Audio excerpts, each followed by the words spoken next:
Here is picture of our dim-witted friend Luffy, Monkey D. Luffy. If you like drawing like this, remember to follow on Twitter, Instagram, Facebook, all those sort of things. And have a nice day. One Piece, Chapter 102, and now the Grand Line. Well, hello, my brothers and sisters of the Nerd Nation.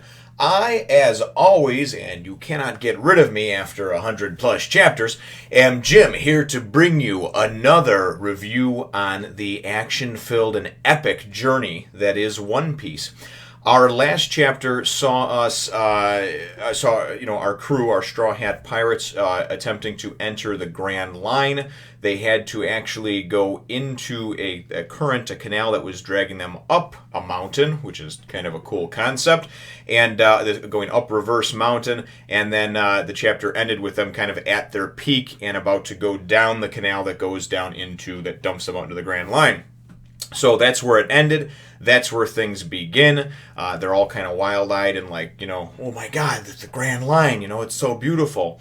Everything, the excitement quickly turns to fear and dismay because they're like, what was that sound? I thought I saw something. And Sanji, who's sitting up on one of the masts, he's like, hold on a second, I see something. It's like a giant mountain. And then Nami goes and she's like, but she's looking on there. She's like, there's no mountain on the map. It's supposed to be clear sailing right into the Grand Line, right? So then in the next page, someone's like, it's not a mountain, it's a whale. And you see it's this giant monstrosity of a whale. I mean, their boat looks like, like a speck compared to this thing. So this thing is, 100 stories tall. I don't know. I mean, it's gigantic, and it's coming up out of the water. It's sticking up out of the water, right?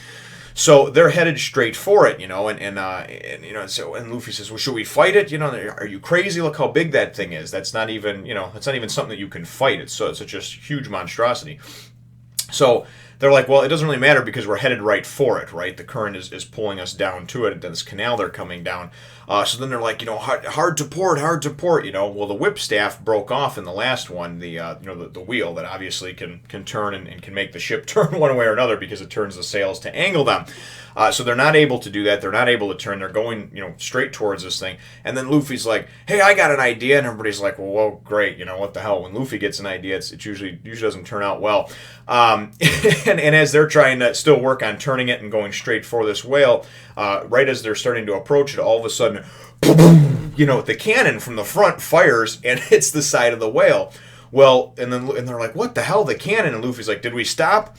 It slows them down enough. It doesn't stop them completely, but it was actually a good idea because when you go and you fire something like that, the kickback, the pressure from the cannonball firing out forward, obviously will slow down the momentum of the ship, and it definitely slows it down so they didn't just crash and careen directly into the side of this monstrosity.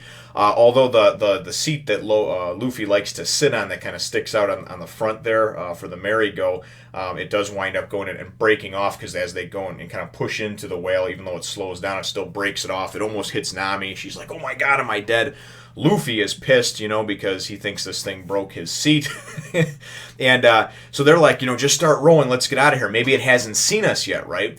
And it looks like it starts to go and pull down a little bit. Maybe it's going to go back underwater, and they're just trying to get away from it. And Luffy goes and starts yelling at it. It's like, hey, you ruined my seat. That's my favorite seat. So he goes and pulls out his fist and goes and just punches it in the eye, right?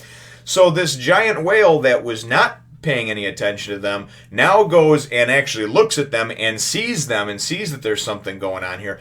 Clearly, maybe it felt the cannon blast, but couldn't see what was going on. And to it was probably like a mosquito. It was a mosquito bite. It was probably nothing. So, while Luffy going and punching it in its frickin' eye certainly gets the attention of it. And they're like, what the hell, Luffy, you idiot, So, in the next page, in the next scene, we see this giant monstrosity go and open up its mouth, and it's now going to go and eat the ship, the merry-go, and everybody on it. And like I said, they're like a speck going into this thing. I mean, they can go and sail in between its teeth, and it's like a 20-foot wide, gap or whatever. And then their ship is pretty decent size. So they kind of go in there. As they're sliding in there, Luffy gets thrown off the back of the ship. Now remember, he can't swim either, and he he winds up getting thrown off of the ship, and thrown off of the ship, and then the whale goes to go in and close its mouth and pull itself back under, and Luffy, somehow manages to wind up on top of it, and so he gets up on the top of its head, and Luffy goes and starts punching on it and kicking on it, and he's like, hey, you can't eat my friends, give me my friends back, spit them out, we're going on an adventure, and I need them, and in typical Luffy fashion. And like I said, this thing is the size, it's like a damn city. I mean, it's huge. And so he's stomping on it and pounding on it, and it's going slowly going under. It's going back under the water. Well, then all of a sudden Luffy goes and sees, in the distance, and like I said, he's on the top of this thing. He sees like a square panel, like a hatch, and like you would see on a submarine. And you're thinking, okay, well, clearly this whale there's a little more than meets the eye to the whale, you know what I mean? Maybe it's some kind of, I don't know, maybe it's some kind of a cyborg robot. I mean, I guess not cyborg, but maybe it's some kind of robotic whale or something like that. But Luffy goes, and we presume that he's able to, get into that hatch as this thing is going under, because the next thing we see is that the whale has definitely dove and is now under the water. We then go in and are transported back to Zoro and company, Zoro, Sanji, Nami, and Usopp, who are inside of the whale, we presume.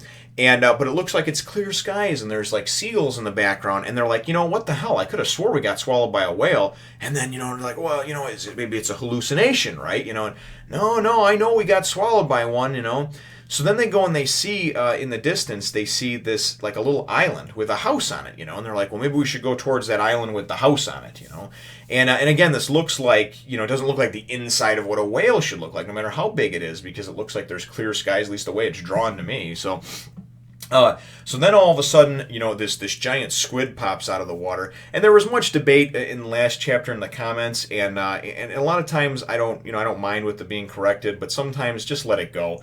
A Sea King, a Neptunian. Listen, Neptune is actually considered the king of the sea, the king of the sea, like the royalty of the sea, the ruler of the sea, in all kinds of different legends and things like that. So go ahead and look it up. The Viz translation says Neptunians, and also the dubbed one from Funimation says Neptunians. So no big deal. Sea Kings, Neptunians, whatever you want to call them. So anyway, so a Sea King / Neptunian, jumps and kind of comes at them out of the water, and they're thinking, oh shit, it's like this giant squid looking thing.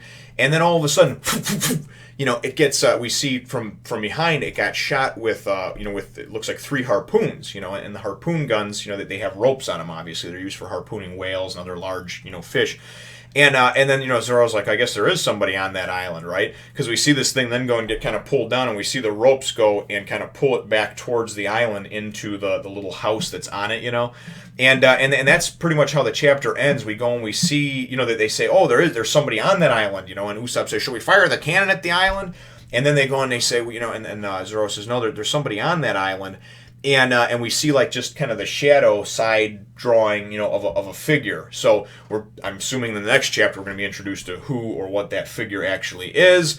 But for right now, it's certainly a mystery. So the chapter does end up though with showing Luffy. He has gone into that hatch or that compartment inside the whale, and he's like, what the hell? What is this nonsense inside of a whale? What is all this doing inside of a whale? And he's in like this hallway, and it looks like a constructed, prefabricated hallway, like you would see in a boat or some sort of ship or submarine. So. Certainly, I'm looking forward to finding out what the next one, brings and diving into the next chapter, and ultimately, just pretty excited about where we're going on this next journey over here. So, I guess Luffy was, he's real comical how he goes about things, because they probably could have just gotten away from this thing if he had just left well enough be. But he was pissed off that this thing broke his seat and had to punch it right in the eye. So, but let me know what you think, brothers and sisters, in the comments down below. Feel free to hit the thumbs up, the like button if you think I deserve it, and then comment and subscribe and all those good things. And we'll look forward to catching you in the next one, Nation. Hope you enjoyed this review, brothers and sisters, and remember to click that like button and subscribe to the Neptunian Nerd Nation. We'll catch you in the next one.